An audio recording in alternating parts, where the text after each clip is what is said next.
प्रमद बर'आ बे आयेन बादियै आरो बे जेल जानो गोनां जागोन बे आरो उइथ फाइन पिपुल्स रिप्रेजेन्टेसन एक्टनि आयेन बादियै बियो माने दानजागोन बिनि नमिनेसना केन्सेल जागोन ओमफ्राय बे इलेक्सन गेलेनो मोननाय नङा बे आरो जुदि माबा मोनसे खारनाव इलेक्सना जागयोब्लाबो इलेक्सन जालांब्लाबो इलेक्सन जोबखांनायनि उनावबो बिनि सायाव एक्सन जागोन। थ' बयनिसिमबो आंनि अननाय सिबिनायखौ जासिहरनानै दिनै बे समाव नोंथांमोनखौ फिन खेबसे बरायबाय रायजो राजाफोर दा नोंथांमोना भिडिअनि थामलेखौ नुनानै मिथिखाबाय जानो हागौ दा प्रमद बर' मानगोनां सारा जेल जामारनांगोन नामा बिनि नमिनेसना केन्सेल जामारसिगोन नामा थारैनो बियो जेल जामारनांगोन नामा नैबे भिडिअनि गेजेरजों नोंथांमोना फुल डिटेल्सखौहाय मिथिनो थांगासिनो दङ। नोंथांमोना भिडिअखौ फार्स्टनिफ्राय जोबजासिम नायलां अब्लासो बुजिगोन आरो बे भिडिअनि क्लिपनि गेजेरजों आङो दिनैनि भिडिअखौ आङो फोजोबगोन आरोना नोंथांमोनहा कमेन्ट खालामलां माबायदि मोनदों आरो दिनैनि दिनावहाय प्रमद बर'आ मा थगायखो आरो मा खहा खालामखो आरो मा खालामबोखो नोंथांमोना बे भिडिअनि गेजेरजों नुनो मोनगोन आरोना। थ' नोंथांमोना नैबे मानगोनां सार दावराव देख्रेबनि सारनि बुंनायनि बाथ्राखौ नोंथांमोना खोनानो मोनगोन आरोना। थ' नोंथांमोना भिडिअखौ नायलांबाय थाबानो जाबाय आं भिडिअखौ स्टार्ट खालामनोसै। आं दा गामियाव दंफैयो अखा हादों आरो केमेरायाबो बिराद मोजां सिनायला माने गाज्रि जाबाय आरोना मबाइलाबो बायनो हाथ'वाखै। जों दिनै रिटार्निं अफिसारनाव आरटिआइ होनो फैदों। बे फैगौ 22 तारिख सेप्तेम्बराव बिटिसिनि जे इलेक्सन जागोन बे बिटिसिनि इलेक्सनाव जोंना प्रमद बर'आ दतमा समस्तिनिफ्राय बे एमसिएलए कन्टेस्ट खालामगोन। दा बिथाङा गावनि नमिनेसन पेपाराव जेरैबायदि डकुमेन्ट्स होनांगौमोन बेखौ होआखै। इलेक्सन जायनाखि रुल्स बे रुल्स बादिबा बे गासिबो गावनि डकुमेन्ट्सखौ दोनखानो मोना गासिबो होजोबनांगौ। हा हुनि जायनाखि रिपर्ट धन सम्पतिनि रिपर्ट बेखौ होजोबनांगौ आरो लोगोसे गावनि थाखा फैसा रांखावरि बे गासिबो बे होजोबनांगौ। खिन्थु प्रमद बर'आ दिनै गावनि बे नमिनेसन पेपाराव माने गावहा जेसेबां हा दंमोन बे हाखौ बियो देखायनाय जायाखै। दा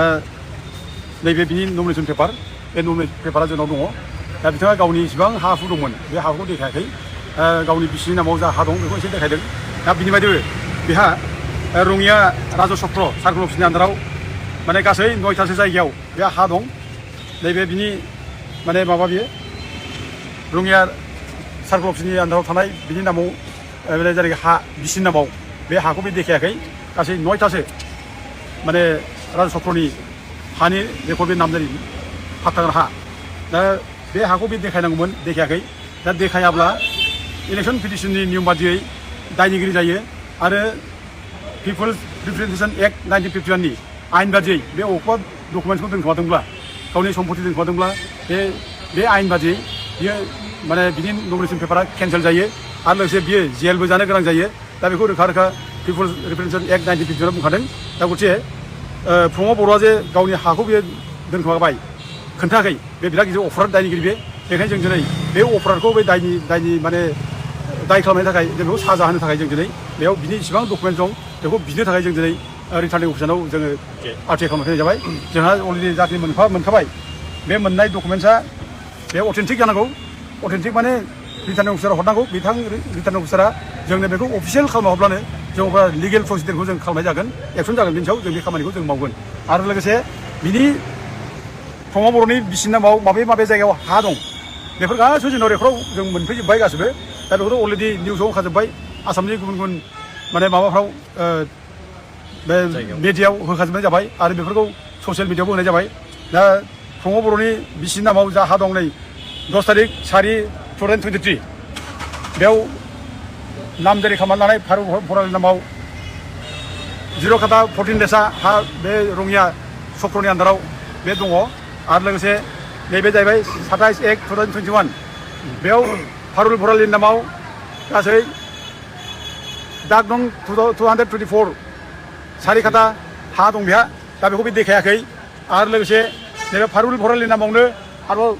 10/4/2023 आव गासै 1 काटा 4 लेसा हा दङ। दा बेखौबो बे बिसिनि नामाव हा थानायखौबो देखायाखै। ओमफ्राय लोगोसे नैबे जाहैबाय 1 काटा 4 लेसा बे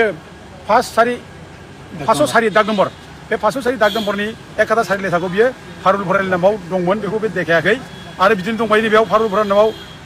450 दागनिफ्राय 3 काटा 6 लेसा हा बिसि फारुल बरालिनि नामाव हा दङ। फारुल भरालिनि बे हानि माबाखौ बे रेकर्डखौ बे देखायाखै दोनखोमादों आरो बिदिनो नैबेयाव दंबायो नैबे नै जिर' खाथा थेर'लेसा हा फारुल भरालिनि नामाव 1 तारिख 12/2023 बेयाव नामजारि जादों दा बे माने रङिया सार्कल अफिसनि आन्दाराव ओमफ्राय नैबेयाव दंबायो नै बेयावबो बिदिनो फारुल भरालिनि नामाव गासै माने 1085 दाग दं बेयाव 339 दं फाट्टा बेयाव हा दं बेहा दा बेखौ बे देखायाखै दा गथिखे